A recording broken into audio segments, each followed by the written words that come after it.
Hi friends, good morning. இந்த நாள் உங்கள் எல்லாருக்குமே இனிய நாளாக அமையட்டும். இன்றைக்கி நம்ம ஒரு காரசாரமான ரெசிபி தான் பார்க்க போகிறோம். என்னென்னு பார்த்தீங்கன்னா இட்லி பொடி வீடியோ ஆல்ரெடி போட்டிருக்கேன். இருந்தாலும் அதுக்கு இதுக்கும் ஒரு வித்தியாசம் இருக்குது. அது என்னென்னு பார்க்கலாம். ஃப்ரெண்ட்ஸ், இன்னும் நீங்கள் என்னோட சேனலை சப்ஸ்கிரைப் பண்ணலன்னா சப்ஸ்கிரைப் பண்ணிவிட்டு பாருங்கள். இது வரைக்கும் எனக்கு சப்ஸ்கிரைப் பண்ணவங்களுக்கு ரொம்ப ரொம்ப தேங்க்ஸ். இப்போ வாங்க வீடியோக்குள்ளே போகலாம். Welcome to Kova's kitchen. இப்போ கிச்சனுக்கு வந்தாச்சு. ஒரு ரீல்ஸில் வருந்துறீங்களா, காலையில் நான் எழுந்திரிச்சு பார்க்குற முதல் முகமும் நீ தான், கடைசியாக தூங்க போகிறதுக்கு முன்னாடி பார்க்குற கடைசி முகமும் நீ தாங்கிற மாதிரி இந்த முகம் தான் நமக்கு கிச்சன். சரி, இப்போ நம்ம பொடி இடிக்கிறதுக்கு என்னென்ன தேவைன்னு பார்த்தலாம். இன்க்ரீடியன்ஸ் பார்த்தீங்கன்னா ரொம்ப ரொம்ப கம்மி, ஆனால் டேஸ்ட் பார்த்தீங்கன்னா செம்ம சூப்பராக இருக்கும். நான் வந்து இன்றைக்கி எங்கள் அம்மா அரைக்கிற மாதிரி தான் அரைக்க போகிறேன். ஆனால் இதில் நான் எங்கள் அம்மா சேர்க்காத ஒரு பொருளை சேர்க்க போகிறேன். அது என்ன நம்ம லாஸ்ட்டில் பார்க்கலாம். இதுக்கு நான் பெருங்காயம், மிளகாய், உளுந்து, பூண்டு, பச்சரிசி, உப்பு இவ்வளோ தானே எடுத்திருக்கேன். ஆக்சுவலாக பார்த்தீங்கன்னா இந்த பச்சரிசி வந்து ஒரு டிப்ஸ் தான். அது என்னங்கிறத நான் லாஸ்ட்டில் சொல்கிறேன். இப்போ இது எல்லாமும் தான் நமக்கு பொடிக்கு தேவையான பொருள். இப்போ இந்த பொருள் எல்லாத்தையும் நம்ம ஒன்றா வறுத்து எடுத்துக்க போகிறோம். ஒரு பெரிய கடாயை எடுத்து நான் இப்போ அடுப்பில் வச்சுக்கிறேன். எதுக்கு பெரிய கடாயினா, எங்கள் வீட்டிலலாம் கிலோ கணக்கில் பொடி அரைச்சா தான் கட்டும். அது என்னோட ரெண்டாவது பையனுக்கு எல்லாமே சிவமயம்ங்கிற மாதிரி எல்லாமே பொடிமயம் தான். சோறு, இட்லி, தோசை, மேகி, ஆம்லேட்டு, சப்பாத்தி எல்லாத்துலேயுமே அவன் மேகி மசாலா போடுற மாதிரி இந்த இட்லி பொடியை தூவி தான் சாப்பிடுவான். ஸோ எங்களுக்கு எவ்வளோ அரைச்சாலும் அது அவனுக்கே சரியாக இருக்கும். இப்போ நம்ம மிளகாய்க்கு மட்டும் கொஞ்சமாக எண்ணெய் ஊற்றிக்கலாம். ஏன்னா வெறும் மிளகாயை போட்டு வறுத்தோம்னா காரம் அடிக்கும். அதனால் கொஞ்சமாக எண்ணெய் ஊற்றி வறுத்துக்கிட்டோம்னா நல்லாயிருக்கும். ஆனால் கை விடாமல் வறுக்கணும், இல்லைனா அது வந்து கருப்பு கருப்பாக போயிடும் அடியில் தீப்பட்டு. ஸோ நம்ம வந்து சிகப்பாக இருக்கிற மாதிரியே வறுத்து எடுத்து. இந்த மிளகாய்க்கு அளவு என்னென்னா, நம்ம உளுந்து எந்த அளவுக்கு எடுக்கிறோமோ அதுக்கு தகுந்த மாதிரி மிளகாய் எடுத்துக்கணும். சில மிளகாய் வந்து ரொம்ப காரமாக இருக்கும், சில மிளகாய் காரம் இல்லாமல் இருக்கும். ஸோ அவங்கவுங்களுக்கு காரத்துக்கு தகுந்த மாதிரி மிளகாய் எடுத்துக்கலாம்.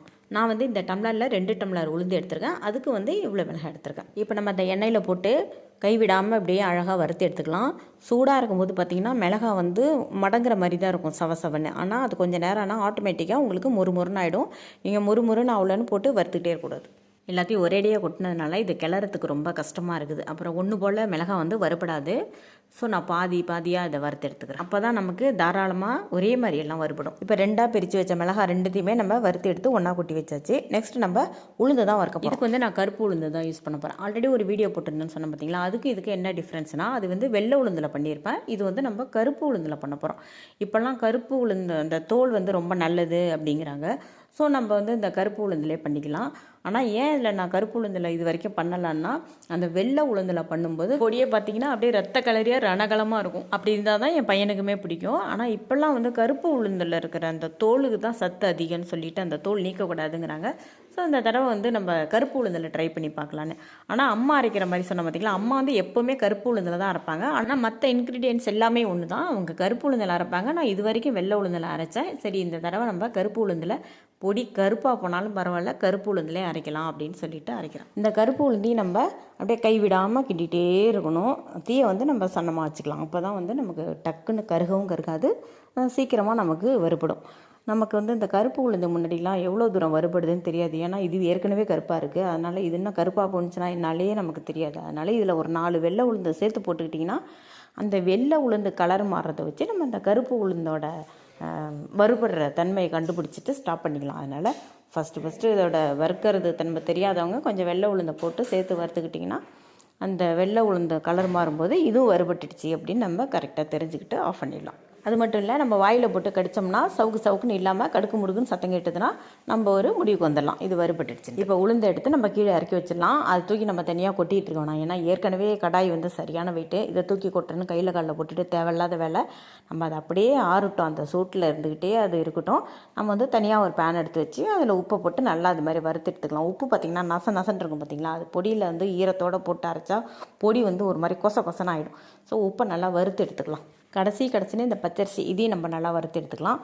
பூண்டு பார்த்திங்கன்னா எப்போவுமே நான் பச்சையாக தான் போடுவேன். எங்கள் அம்மா பச்சையாக தான் போடுவாங்க, நானும் பச்சையாக தான் போடுவேன்.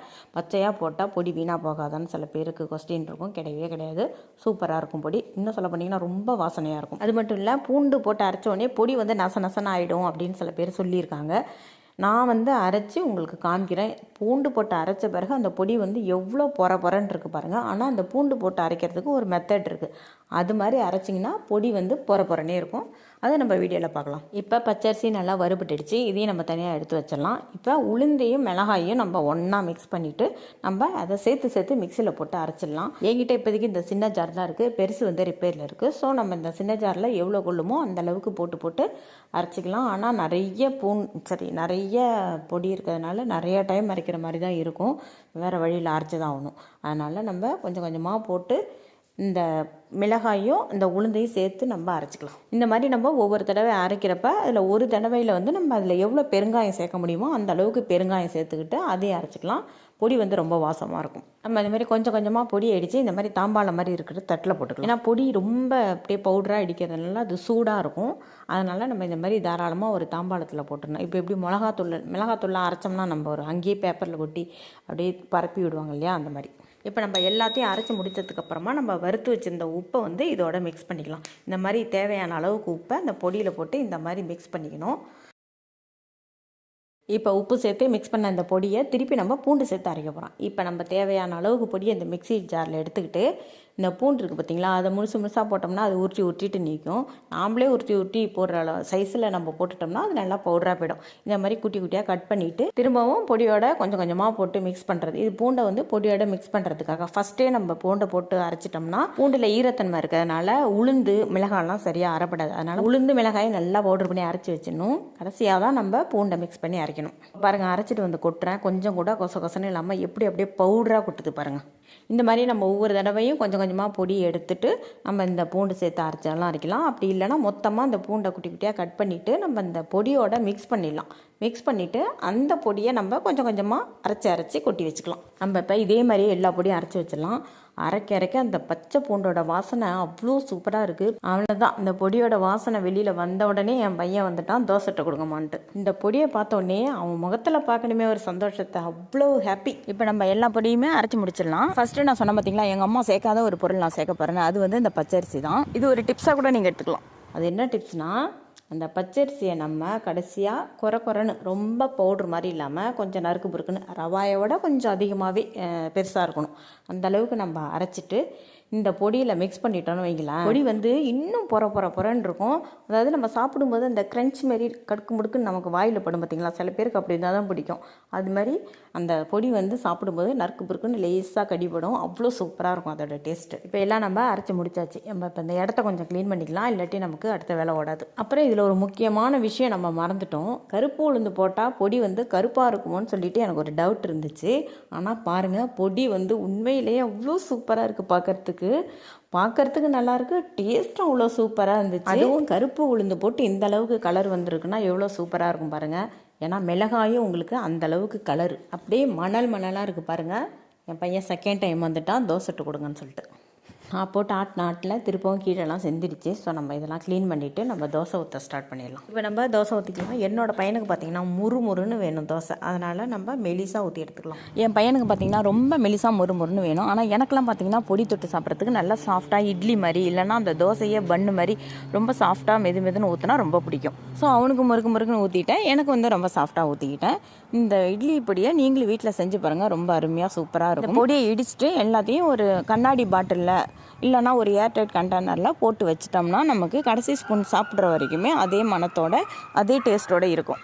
இந்த வீடியோ உங்களுக்கு பிடிச்சிருக்குன்னு நினைக்கிறேன். இந்த வீடியோ பிடிச்சிருந்தா வீடியோக்கு ஒரு லைக் கொடுத்துட்டு சேனலையும் மறந்துடாமல் சப்ஸ்கிரைப் பண்ணிக்கோங்க.